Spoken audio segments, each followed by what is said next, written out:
তো হ্যালো বন্ধুরা, নমস্কার। আমার চ্যানেল গার্ডেন টিপস অ্যান্ড ট্রিক্সে আপনাদের সবাইকে স্বাগত। তো আজকে কিছু বিষয় নিয়ে কথা বলবো, যেটা হলো গোলাপ নিয়ে। তো এখানে দেখতে পাচ্ছ আমি একটা সাদা গোলাপ তোমাদেরকে দেখানোর জন্য নিয়েছি। তো এই আজকে কিন্তু কোনো রকমের অন্যরকম পরিচর্যা নিয়ে কথা বলবো না, কিন্তু এই গাছের কিন্তু একটা বিশেষ রোগ আছে, যেটার কারণে কিন্তু গোলাপ গাছ কিন্তু একেবারে মরে যেতে পারে, আর গাছ কিন্তু একেবারে খারাপ হয়ে যেতে পারে। হয়তো আপনারা এই গাছগুলোকে খুব কষ্ট করে কিন্তু কালেকশন করে এনেছেন, বা অনেক কিন্তু খুঁজে কিন্তু তারপরে কিন্তু এই গাছগুলো পাওয়ার পর কিন্তু আনলেন, কিন্তু কিছু কারণবশত কিন্তু আপনার গাছগুলো মরে গেল।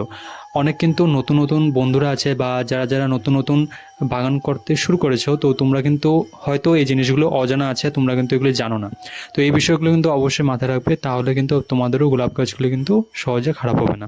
তো এখানে দেখতে পাচ্ছ আমার কিন্তু এখানে সাদা গোলাপটা প্রায় কিন্তু 2 থেকে 3 মাস আগে কিন্তু একেবারে মরে যাচ্ছিলো। কারণটা কি আমি বলবো, কিন্তু তোমরা যদি আমার চ্যানেলে নতুন হয়ে থাকো অবশ্যই কিন্তু লাইক শেয়ার সাবস্ক্রাইব করে পাশে থাকতে পারো, তাহলে কিন্তু অনেকটা সাপোর্ট হবে। আর এমন অনেক নতুন নতুন কিন্তু ভিডিওসগুলি আসতে থাকবে এই পরিচর্যা নিয়ে। তো পরিচর্যা নিয়ে কিন্তু অনেকজনে অনেক রকমের কিন্তু কথা বলে, কিন্তু আমি তোমাদেরকে চেষ্টা করবো সেটা কিন্তু খুব কম সময়ের মধ্যে এবং খুব সহজভাবে কিন্তু বুঝিয়ে দেওয়ার। তো চলো দেরি না করে শুরু করা যাক। তো আমার চ্যানেল গার্ডেন টিপস অ্যান্ড ট্রিক্সে কিন্তু আমি বিশেষত গাছের পরিচর্যা এবং অন্যান্য তথ্য নিয়ে কিন্তু শেয়ার করে থাকি, এবং গাছের এক অন্যরকম কিন্তু একটা কিন্তু প্রকাশ্যে দেখানোর চেষ্টা করি, যেটা হলো গাছের কিন্তু একটা অন্যরকম রূপ এবং অন্যরকম সৌন্দর্য। তো এই দেখো এখানে কিন্তু আমি নিয়ে নিলাম হলদি, আর কি কাটলাম এটা বলছি আমি। তো এই গাছটার মধ্যে কিন্তু প্রচুর পরিমাণে কিন্তু ডাইবেক হয়েছে। ডাইবেক হলো গাছের যে পাতাগুলো থাকে, পাতার যে সাইডে যে ডালগুলো থাকে, ডালগুলোর মধ্যে কিন্তু কালো রঙের একটা মাথার একদম উপর দিকে, বা হয়তো গাছের কিন্তু নিচের দিক থেকে মোটা ডালগুলোর মধ্যে হয়তো কালা হয়ে গাছগুলো কিন্তু খারাপ হওয়া শুরু হয়। এই গাছগুলোর ডালগুলো কিন্তু না কেটে ফেললে সময় কিন্তু গড়িয়ে গেলে এই গাছের পাতাগুলো খারাপ হয়ে যাবে, আর গাছের ডালটাও কিন্তু মারা যাবে, গাছটাও কিন্তু সময়ের সাথে সাথে মারা যাবে।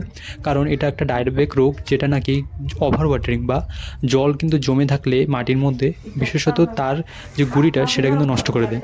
আর সেই কারণে কিন্তু গাছটা কিন্তু ডায়বেটিক হয়ে যায়, আর ডালগুলো কিন্তু কালো হয়ে তার গুঁড়িটা কিন্তু নষ্ট হয়ে যায়, গাছটা কিন্তু মরে যায়। এটা কিন্তু সময় মতো না ভালোভাবে প্রিভেন্ট বা প্রতিকার না করলে গাছটা কিন্তু একেবারে খারাপ হয়ে যাবে, আর কোনো দিনও কিন্তু গাছটাকে ফেরত পাবেন না। আপনার শখের কিন্তু বাগানে সেই প্রিয় গাছটা কিন্তু চলে যাবে। তো এই যে গোলাপ গাছটা দেখছেন, এখানে কিন্তু আমি সেম একই রোগে কিন্তু আক্রান্ত ছিল আমার গাছটা।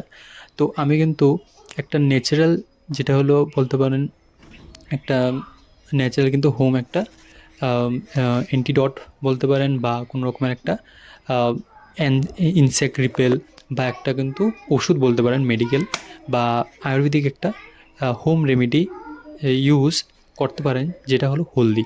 হলদি কিন্তু অনেকটাই ভালো কাম করে, অ্যান্টিব্যাকটেরিয়াল প্রপার্টি হোক বা অন্য অন্য অনেক বিষয়ে কিন্তু হলদি কিন্তু ভালো কাম করে। তো ডায়াবেটিকের ক্ষেত্রেও কিন্তু এখানে অনেকটা কিন্তু ভালো কাম করে। তার সাথে সাথে যদি না কাম হয়, তো তার জন্য কিন্তু সাফাঙ্গিসেটটা ইউজ করতে পারেন, সেটা কিন্তু ডায়াবেটিককে আটকাতে বা প্রতিরোধ করতে কিন্তু হেল্প করবে। তো এখানে কিন্তু আমি মিডিয়াটা কিন্তু চেঞ্জ করে দিয়েছিলাম, কারণ হলো এটা সিন্টার মিডিয়াতে দেওয়ার কারণটা হলো এটার মাটির মধ্যে কিন্তু অনেকটাই স্টিকি ভাবটা ছিল, বা বলতে পারেন অনেকটা কিন্তু জল আটকানোর যে সম্ভাবনাটা সেটা ছিল।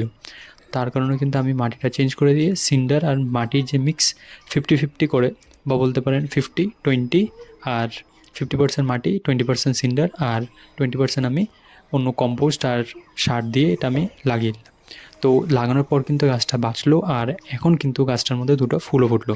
তো এই জিনিসটা কিন্তু সিম্পল একটা ভিডিওর মধ্যে আমি তোমাদেরকে বোঝানোর চেষ্টা করলাম, কি ডায়বেক বা কোনো রকমের গাছের কিন্তু রোগ হলে কিন্তু গাছগুলো খারাপ হয়ে যাবে, আর কোনোভাবেই কিন্তু বাঁচানো যাবে না। সেম যে দেখছো উপরে যে গাছগুলো, এই প্রবলেমটা কিন্তু এসেছিলো, কারণ আমি প্রথমে জানতাম না এই গাছটার কিন্তু এই রোগটা হলে কী করতে হয়, বা কী বিশেষ কিন্তু যত্নটা করতে হয়। তো এই জিনিসগুলো কিন্তু তোমাদেরও জানা দরকার, নাহলে কিন্তু একেবারে ফুলগুলো থাকবে না, আর গাছটা কিন্তু মরে যাবে। তো ইনফরমেশনটা কেমন লাগলো অবশ্যই কিন্তু জানাবে। ধন্যবাদ।